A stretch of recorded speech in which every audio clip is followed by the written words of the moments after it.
I want to play something that I said 7 years ago about Donald Trump, and it caused quite a stir. Here it is. This is CNN Tonight. I'm Don Lemon. The President of the United States is racist. That was in my former life as a cable news host. And when I said that, you would have thought that I punched someone's grandmother in the face. The outrage of all of it. And I was right. Do we live in a racist country? Yes, we do. So stop pretending America is not racist. It is a racist country. It doesn't mean that everybody in the country is racist, but it's fucking racist, okay? Let's get it, y'all.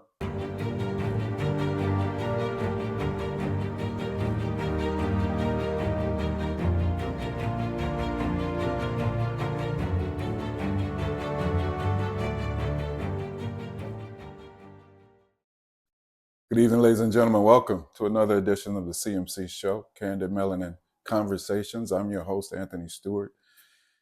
Boy, a lot has been going on since this fellow took possession of the office again, Donald Trump. A lot has been going on. This DEI thing is out of control. They have something up their sleeves, but this video is a little bit longer than what I normally put out because there are a lot of things that I wanted to answer. Mainly why Don was right. This country is still racist. And throughout this video, all the way to the end, I'm going to be giving my points, point by point, as to why this country is still racist. So without further ado, let's get into it. Saying this crash was somehow caused and the result of diversity hiring, and what evidence have you seen to support these claims? It just could have been. We have a high standard. We've had a much higher standard than anybody else. And there are things where you have to go by brain power, you have to go by psychological quality, and psychological quality is a very important element of it. These are various very powerful tests that we put to use. So we don't know, but we do know that you had two planes at the same level. You had a helicopter and a plane.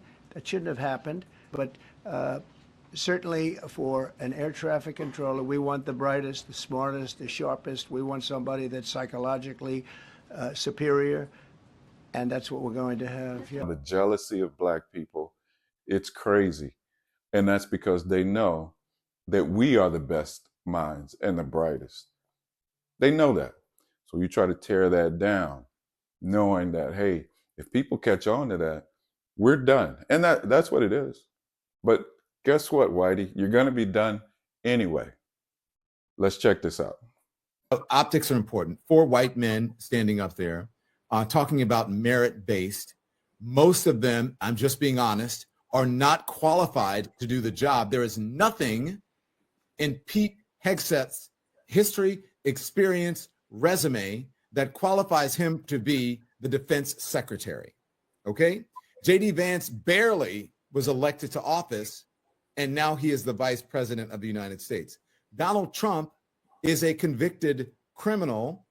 Most convicted criminals sadly, in many cases, cannot get jobs and would not be qualified to be the president of the United States. Donald Trump is a terrible businessman. These are facts. If you look at the analytics and people who have studied it, if he had just saved the money his father gave him, he would have more money than he does now after trying to run businesses. A man who bankrupts casinos. Who bankrupts a casino? The house always wins. It's rigged against the person. And so he just bankrupted casinos. You gotta love Don Lemon right now, right? Untethered Don. I'm going to start calling him Untethered Don because he's just saying the truth. I mean, Donald Trump is by far the most unqualified president in our lifetime, but quite possibly in history. Not to mention, let's start in reverse of what Don said. Bankrupting businesses, a casino, and then you tack on the fact that he is a convicted felon by his peers. It wasn't just a judge who handed this down. It was a jury that looked at all the evidence and convicted him 34 times over. That's number one point, that the country is still racist. Let's continue. I think I'm alone in this group. I think I'm kind of afraid to be alone in this group. I surveyed these people. I focus grouped them. And they are really, really tired of being accused of either racism or sexism because they voted for Donald Trump. And it's one of the reasons why so many of them did. This is point number 2. If you don't want to be called a racist and sexist, then don't vote for the guy who's racist and sexist. So you vote for the guy who's racist and sexist because you're being called racist? Let's continue. I sat on this stage with you and got chewed out when I suggested there's a better language to reach out to voters, that the Harris campaign is missing what they're looking for. And I say the same thing here. Americans just want to be Americans, not hyphenated Americans, not female Americans, Black Americans, Jewish Americans. Point number 3. White folks will lie faster than it takes a hamster or a rat to take cheese off the ground. The Harris campaign didn't speak the language or didn't understand the language that they were looking for. Is that right? Is this the type of language you're talking about? Of course I hate these people. And let's all hate these people, because maybe hate is what we need if we're going to get something done. I mean, it's incredible when a reporter asks me whether or not I have compassion for the people that did this crime. I have absolutely no compassion. How about a well-educated black has a tremendous advantage over a well-educated white in terms of the job market. I would love to be a well-educated black because I really believe they do have an actual advantage. I would like to have him show his birth certificate. And can I be honest with you? I hope he can. Because if he can't, and if he wasn't born in this country, which is a real possibility, I'm not saying it happened, I'm saying it's a real possibility, much greater than I thought 2 or 3 weeks ago, then he has pulled one of the great cons in the history of politics. Was it a birth certificate? You tell me. You know, some people say that was not his birth certificate. So maybe it was, maybe it wasn't. You don't believe it was his birth certificate? No, I don't know. I'm saying I don't know. When Mexico sends its people, they're not sending their best.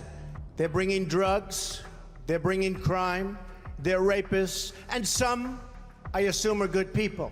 Donald J. Trump is calling for a total and complete shutdown of Muslims entering the United States until our country's representatives can figure out what the hell is going on. Look at my African American over here. Look at him. Are you the greatest? He's a Mexican. We're building a wall between here and Mexico. He is giving us very unfair rulings. Our inner cities, African Americans, Hispanics, are living in hell. You walk down the street, you get shot. Are you going to include the Congressional Black Caucus and the Congressional Hispanic Caucus? Well, I would. I tell you what, do you want to set up the meeting? Do you want to set up the meeting? No. Are they friends of yours? I'm just a reporter. I think there's blame on both sides. You look at both sides. I think there's blame on both sides, and I have no doubt about it, and you don't have any doubt about it either. You were here long before any of us were here, although we have a representative in Congress who they say was here a long time ago. They call her Pocahontas. According to the New York Times, he complained that the 15,000 Haitian immigrants who received visas in 2017 all have AIDS. In that very same meeting, the Times reports, he said that once the 40,000 Nigerian immigrants given visas arrived in the U.S., they would never go back to their huts. The Post reports that according to 2 people briefed in the meeting, the president asked, quote, "Why are we having all these people from shithole countries come here?" referring to African countries and Haiti. The president then went on to talk about how they needed to bring in more people from places like Norway. In a new and truly stunning attack on his former White House aide and former primetime co-star Omarosa Manigat-Newman, this is what the president just wrote. Quote, "When you give a crazed, crying lowlife a break and give her a job at the White House, I guess it just didn't work out. Good work by General Kelly for quickly firing that dog." In Springfield, they're eating the dogs, the people that came in. They're eating the cats. They're eating the pets of the people that live there. Could that be the language, Mr. Poster Extraordinaire, Mr. Guru of focus groups? Is that the language you're talking about? Let's continue. How do you think it makes people feel, Black people, women, any person who has immutable characteristics about themselves, to be told every time that something happens that because they exist in a particular role, it is their fault. How does it make them feel? How does it make people feel when they're told that they're a racist? No. I mean, answer. But answer my question. I am, because these are predetermined considerations. No. You were going you're to assuming. You're telling me I'm. Do you want an answer? Well, you're not answering my question. You're telling me. Yes, I'm trying to. You were telling me that your response is in bad faith. I mean, what she is saying is something you're not responding to, because it doesn't address why Donald Trump immediately went to DEI as an explanation without any evidence whatsoever. You guys can all jump on me, that's no, fine. I'm not jumping on you. I'm trying to have a conversation with you, okay? Look, it is an option for Donald Trump to respect his voters and not scapegoat race in a situation like that. He chooses not to every time. Why? He is saying, and I do not defend him, and I've not defended him on this program. Point number 4, that this country is still racist. Because when you hit them with the facts, they don't have an answer. They get defensive. They try to act like they're the victim. When he tried to answer, he says, he is saying, and he couldn't go any further than that. So he pivoted to, and I don't defend him. I don't defend him. But you voted for him.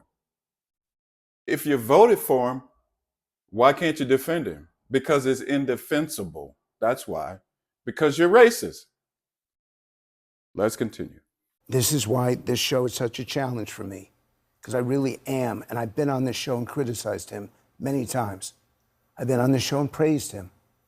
In the end, how do we get beyond how we look?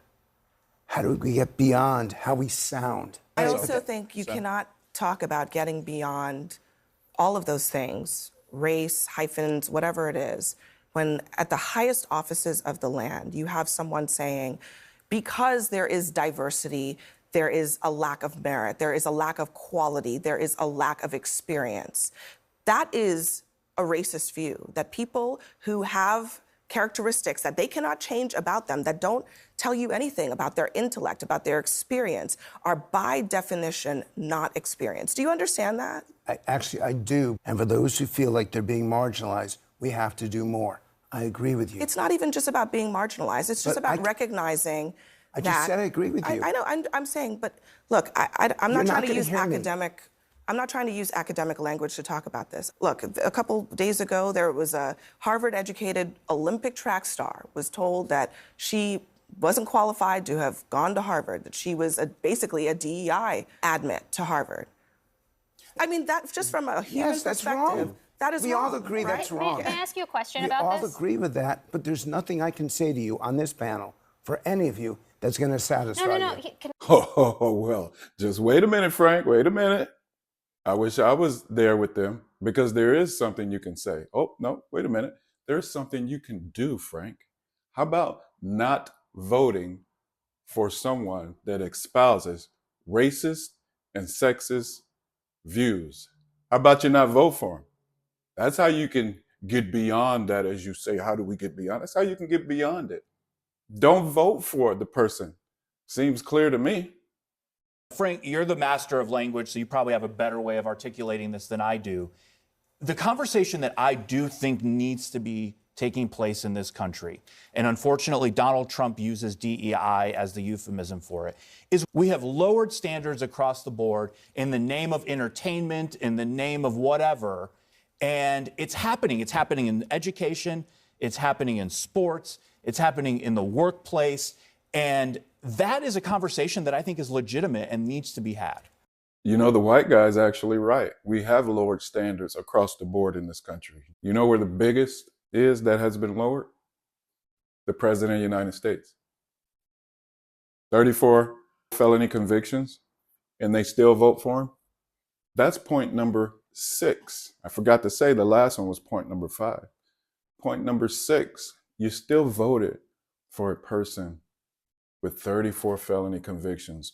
Never mind all the grab him by the pussies and everything else that he said all in between. You still voted for him. You're racist. They're not sending their best. Mexico is sending rapists. Let's get these people out of here. They're bringing our country down. Never mind all of that. You still voted for him after he was convicted in your own system, your system, not ours, yours. If you found value in this video, like and subscribe, and please leave comments if you dare. And we'll see you on the next video. Peace.